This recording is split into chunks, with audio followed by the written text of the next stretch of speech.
I'm Ava, a 27-year-old woman, and my husband John, who is 31, recently tied the knot after 4 years of being together and an 8-month engagement. Our story began when I was managing a bar where John was a regular.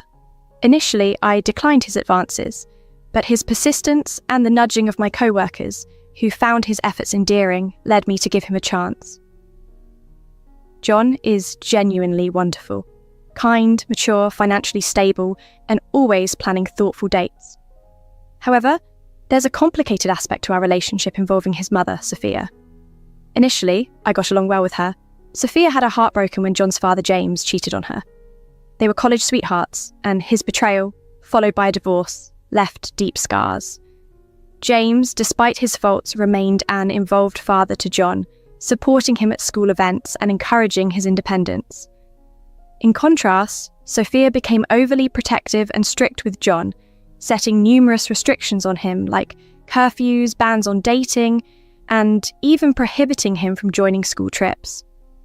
These rules might sound excessive, but Sophia justified them by saying she was protecting John from the world, perhaps still affected by the past betrayal.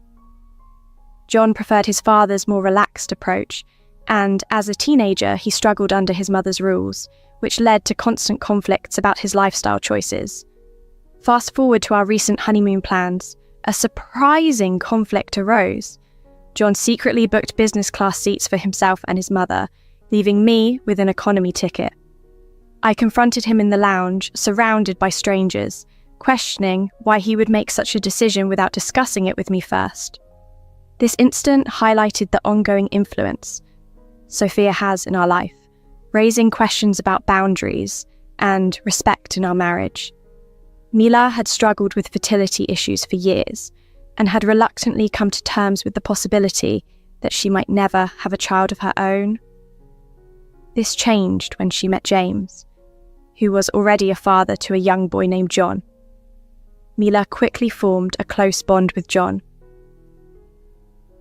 becoming a maternal figure to him, much to his delight. However, this relationship was a source of tension for Sophia, John's biological mother. Sophia was fiercely protective and resistant to the idea of another woman playing a significant role in her son's life. She harboured intense jealousy and frequently argued with John, attempting to undermine Mila's presence by falsely claiming that James had been unfaithful during their marriage. These accusations were unfounded. Mila only entered James's life after his divorce. Sophia's refusal to accept the situation escalated, leading to her obstructing James's visitation rights. She filled John's weekends with disappointment by inventing reasons to prevent him from seeing his father, arguing the uncertainty of Mila's character and deeming her a stranger. As John grew older, the conflicts intensified, especially when it came to his education. At 19, having been accepted to 2 universities, John faced pressure from Sophia to attend a local university so she could maintain close contact. However, John preferred another institution that offered better resources for his intended field of study. After discussing his options with James, who encouraged him to follow his aspirations, regardless of Sophia's wishes, John decided to enroll at the university farther from home. This decision triggered a severe reaction from Sophia. She accused John of betrayal and threatened severe financial and emotional repercussions. In response, James stepped in to help John move out and start his university life independently, offering financial support and assurance against Sophia's threats. During college, John's relationship with his mother reached a standstill. Sophia's communication swung between apologetic and accusatory, causing John emotional turmoil. Despite missing his mother, John chose to maintain distance to protect his well-being. Meanwhile, James remained a constant in John's life, supporting him through his university years. The situation took a dramatic turn when Sophia attempted suicide, leading to her hospitalization and a subsequent diagnosis of bipolar disorder and depression. This crisis became a pivotal moment for John, who blamed himself for his mother's condition. He spent days by her hospital bed, wrestling with guilt and praying for her recovery. Following her release and ongoing treatment, John and Sophia slowly rebuilt their relationship. After graduating, John moved back to his hometown but chose to live independently, close enough to support his mother while maintaining his own space. This delicate balance allowed him to foster a healthier relationship with Sophia while continuing to grow personally and professionally. Living near his mother, John was just a phone call away should she need him, and she often did, leveraging his proximity since her crisis. John existed in a constant state of worry and obligation toward his mother, perceiving her as exceedingly delicate. Despite his own reservations, he felt compelled to heed her requests and advice, rooted in a deep-seated anxiety and guilt about her well-being. When I first learned about John's situation, I empathized deeply. His mother was regularly attending therapy and checkups, so I hoped she was on a path to improvement. However, upon meeting her, I noticed some unsettling behaviours. She made uncomfortable comments about my appearance and subtly undermined my relationship with John, hinting that he deserved someone better, or making inappropriate remarks about our future children's skin colour. At first, I tried to brush off these comments, not wanting to create conflict. As my relationship with John deepened, I observed the toll his mother's emotional dependency took on him. She would call him incessantly, ensuring he had eaten or demanding his immediate attention, claiming ill health. If John missed her calls, she would persist until he answered. After I moved in with John, she even started calling me to inquire why John was unreachable, suggesting I was keeping him from her. John's adherence to his mother's demands often disrupted our plans. He would cancel dates or leave events abruptly to tend to her. If he received recognition at work, she insisted on being his plus one, sidelining me. She demanded constant updates on our whereabouts, especially during vacations, claiming it helped her sleep at night. All these dynamics made me uneasy and highlighted John's struggle between his desire for a normal life and his obligation to his mother.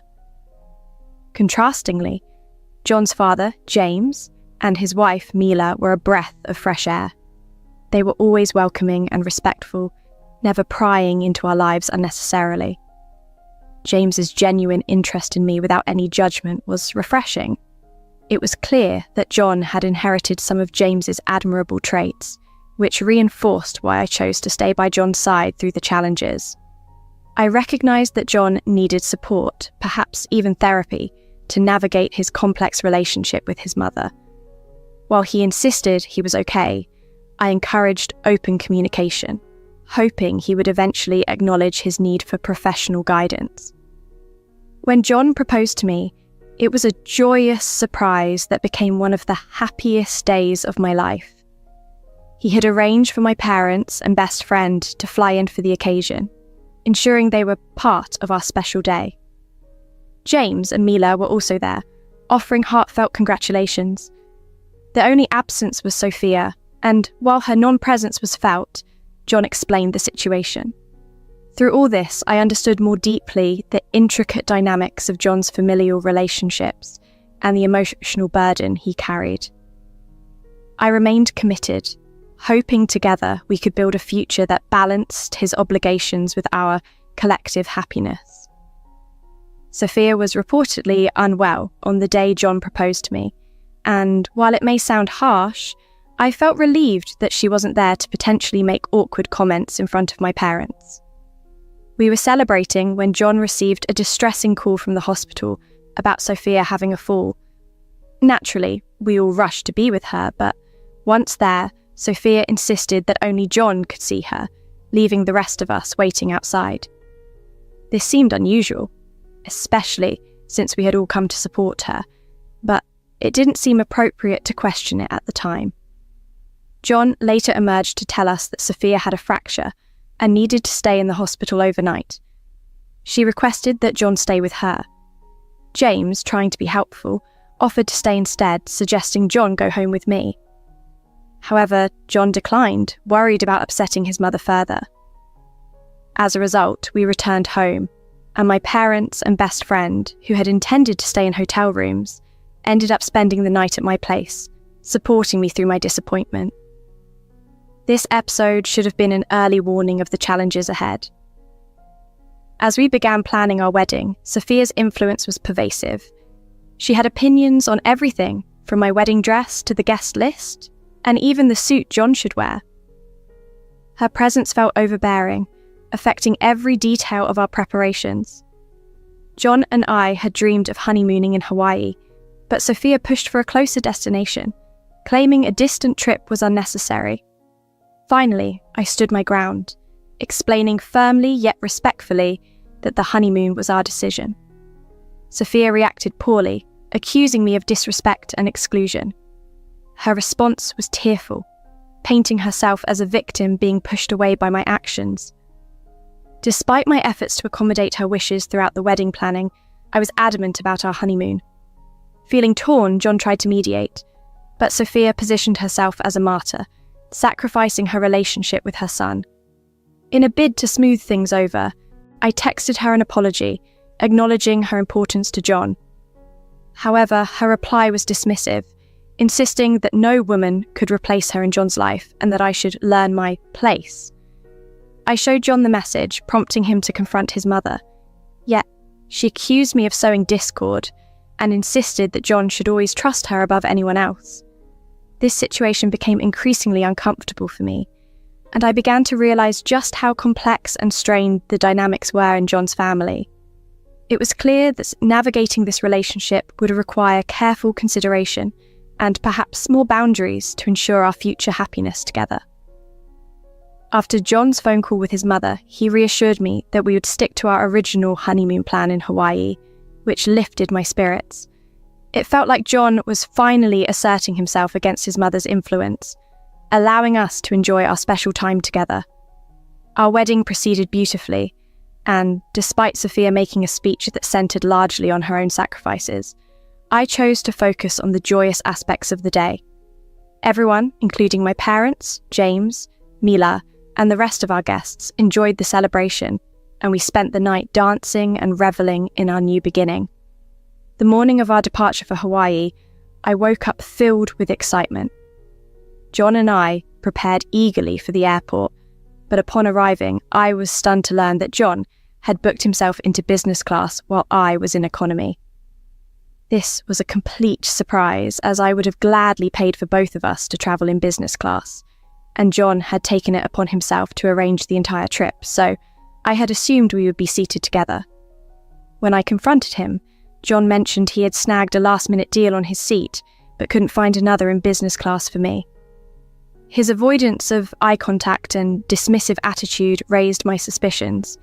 He insisted it wasn't a big deal and suggested I was being overly sensitive. Frustrated and hurt, I proposed switching seats, arguing that if it truly wasn't a big deal, he could travel in economy. This suggestion irritated him further, and he left for the business class lounge, leaving me to wait alone. Trying to keep my composure and not wanting to start our honeymoon on a negative note, I freshened up and settled in the waiting area, though John continued to ignore my calls. My unease grew until I received an unexpected call from Sophia. She began questioning my whereabouts in a way that seemed more intrusive than casual curiosity. Frustrated by the day's events and Sophia's probing, I confronted her directly, asking what she wanted. With a taunting tone, Sophia revealed that she was also coming on our honeymoon. I was astonished and upset by her announcement, feeling my anger boil over. I cut the call short and headed to the business class lounge to confront John. After some persistence, security allowed me inside, where I found John casually scrolling through his phone, clearly having ignored my earlier attempts to contact him. Surprised to see me with security, John immediately sensed something was amiss. I asked him directly if it was true that Sophia was joining us on our honeymoon trip. His shocked expression confirmed my fears. I questioned him about the separate ticket, suspecting that it was part of a plan to accommodate his mother's sudden inclusion in our plans. This confrontation marked a critical moment in our relationship, as it underscored the ongoing struggle between his loyalty to his mother and his commitment to our marriage. It was clear that setting boundaries with Sophia would be crucial if we were to navigate our future together without continual overreach into our personal lives. When John and I reached the airport lounge, the situation escalated quickly. John had booked business class for himself while placing me in economy, a detail he had kept hidden. As we discussed this disparity, Sophia entered, visibly searching for John. Seeing us together, she froze. John explained that he had initially booked economy seats just for us, but Sophia's tears and pleas led him to book her on the same flight without my knowledge. He claimed he had arranged a separate hotel for Sophia, ensuring she wouldn't intrude on our honeymoon. Despite his reassurances, the situation was far from acceptable. Sophia approached and began justifying her inclusion on our trip, praising John's devotion to her. My patience shattered. If it weren't for the public setting of the airport, I might have lost complete control. Instead, I loudly expressed my frustration to John, embarrassed to be married to someone who seemed incapable of independence from his mother. John, concerned with the opinions of onlookers, suggested we postpone our discussion until Hawaii. I countered sarcastically, suggesting he enjoy the trip with his mommy, since our marriage seemed a farce. Stunned, Sophia and John watched as I tore up my tickets and arranged a cab home. John chose not to go on the honeymoon either, and returned home, where he criticised my reaction, defending his decisions. Distraught, I locked myself away to cry, unable to face him. The incident left our marriage in ruins. The next few days were a haze of pain and confusion.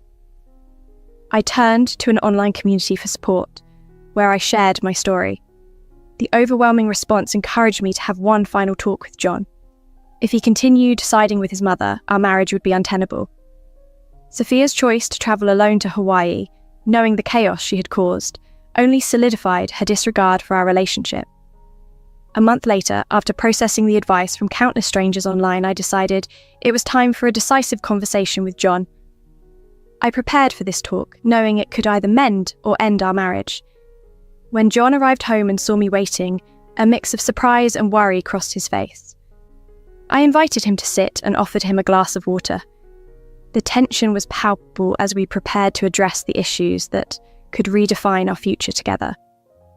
Since the incident, John and I hadn't been communicating much because he felt that I owed him an apology. However, taking a deep breath, I decided it was time to open up about everything, starting from the very beginning of our relationship. I shared how his mother's presence had always made me uncomfortable, and how John's demeanour seemed to change when she was around. He would transform into a completely different person, one I barely recognised. I expressed the immense guilt he seemed to carry, influenced by his mother's constant reminders of the sacrifices she had made for him, and how this was chipping away at the foundation of our relationship. Tears welled up in my eyes as I recounted the constant interference by his mother, not just in our wedding plans, but also in our honeymoon. I told him that while I had fallen in love with his kindness and sweetness, the dynamic with his mother was eroding what we had built together. As I poured out my emotions, I saw that John too had tears streaming down his face. It was shocking to see him break down. He admitted that he hadn't realised how deeply this was affecting me since the beginning of our relationship. John confessed that he had become so accustomed to taking care of his mother, always living in fear that something bad might happen to her. His tears flowed as he described the constant internal struggle he faced, having been conditioned to prioritise her needs above everything and everyone else. He explained that he knew bringing his mother on our honeymoon was wrong, but he had caved under her guilt-tripping, thinking it would just keep the peace. I pointed out that if his mother truly wanted to be close to him, she wouldn't have gone to Hawaii after causing such turmoil. John nodded, acknowledging that he had been blind to her manipulations until now. The weight of his emotions was palpable as he knelt down, apologising repeatedly. This broke my heart, and I hugged him, realising the immense suffering he had endured. It became clear that John needed counselling, and I was ready to support him through this marriage, as long as he was willing to work on these issues. In the following 3 weeks, John made an appointment and began seeing a behavioural therapist. He also had a heartfelt conversation with his father, James, who was unaware of the incident. James was taken aback that Sophia had caused so much distress and echoed my sentiments, advising John that it was time for him to live his life unapologetically. With the guidance of his behavioural therapist, John decided to go low contact with his mother, recognising the need for space to sort out his own thoughts. This was going to be a difficult decision since his mother kept calling him incessantly. He hadn't told her about seeing a behavioural therapist, fearing her reaction, but he planned to tell her that weekend to give him the space he needed.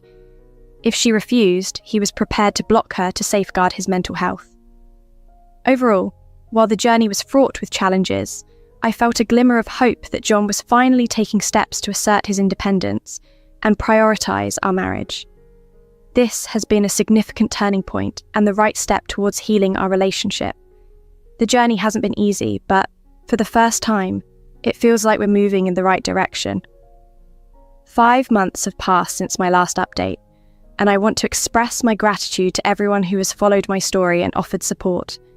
It's been a roller coaster of emotions, and your encouragement has been invaluable. John did have that difficult conversation with his mother after consulting with his behavioural therapist. As expected, it didn't go smoothly. She unleashed a barrage of accusations, screaming and yelling at him, blaming me for distancing him from her. She even insisted that he should divorce me, claiming that I was the reason for their strained relationship and that they were much happier before I came into the picture. However, John finally stood his ground. He firmly told her that he would no longer tolerate her manipulative behaviour and made it clear that she needed to respect our relationship and boundaries. Following this, John took a decisive step. He blocked his mother's number. I did the same. This move was necessary for the health of our relationship and our personal sanity. Naturally, his mother began to vent to anyone who would listen, complaining about being abandoned by her son and portraying herself as a victim. The gossip and rumours inevitably reached us through various acquaintances and family members, but we stayed strong and focused on our happiness. During this time, James, John's father, has been instrumental. He occasionally checks up on John's mother, ensuring she is okay and taking her medications regularly. Since cutting ties with his mother, John has shown a noticeable improvement in his emotional well-being. The cloud of anxiety and guilt that lingered over him has dissipated. We've started going out for date nights again, now without the constant interruption of his mother's calls. This has allowed us to truly enjoy each other's company. Regarding our honeymoon, John wanted to make things right and surprised me with a new trip to Hawaii. This time, both of us flying business class together. It was the peaceful and romantic getaway we had envisioned, a wonderful vacation that helped to strengthen our bond and create positive memories together. Overall, I feel a renewed sense of happiness and optimism for our future. The growth and commitment my husband has shown to our relationship have been clearly evident. If there are further developments, I'll be sure to update you all.